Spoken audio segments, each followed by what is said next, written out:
next example. Example number what? 17. So, what does this say?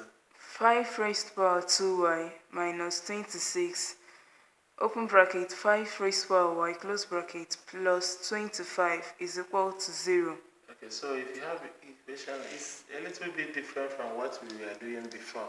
So we're going to change this to 5 raised to power y, bracket, raised to power 2. Remember, we said if a number has two indices, the two indices will multiply each other. So you see, if I multiply y and 2 again, I will go back to my 5 raised to power 2y. So I've changed that 5 raised to power 2y to 5 raised to power y, bracket, raised to power 2. That is the same thing as 5 raised to power 2y. Then I will write other things following, minus 26, bracket, 5 raised to power y, plus 25 equal to 0. Then I will now represent 5 raised to power y with p.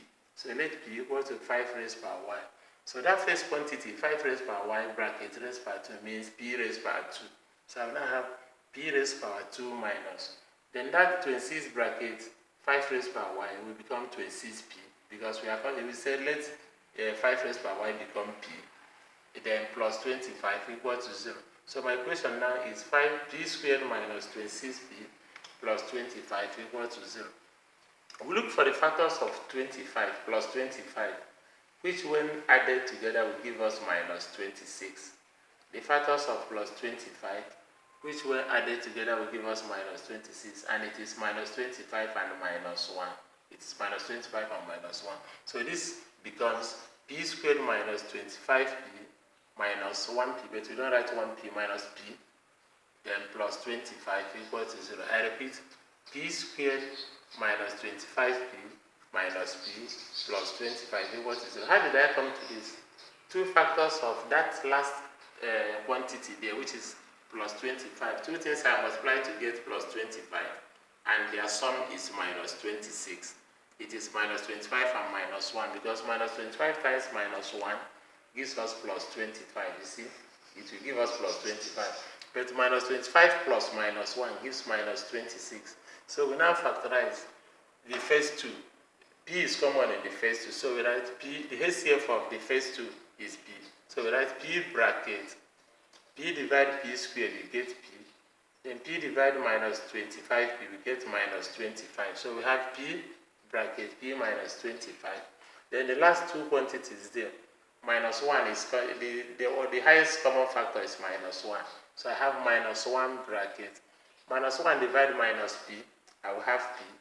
Minus 1 divide plus 25, I have minus 25, close bracket equal to 0.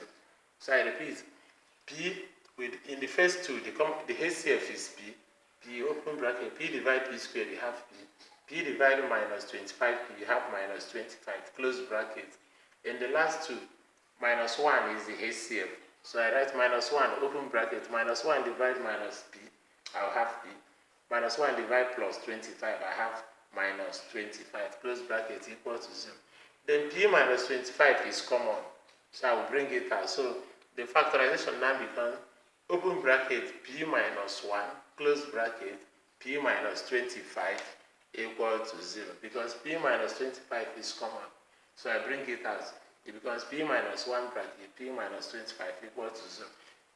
If P minus 1 equal to 0, if P minus 1 equals to 0, P will now become 0 plus 1, which is 1.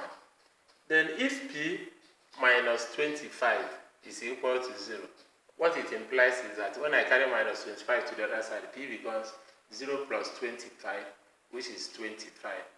Then we bring back our substitution. Remember we said P is equal to 5 raised per x. So, but P equal to 5 raised per x, this will imply 5 raised per x equal to 1.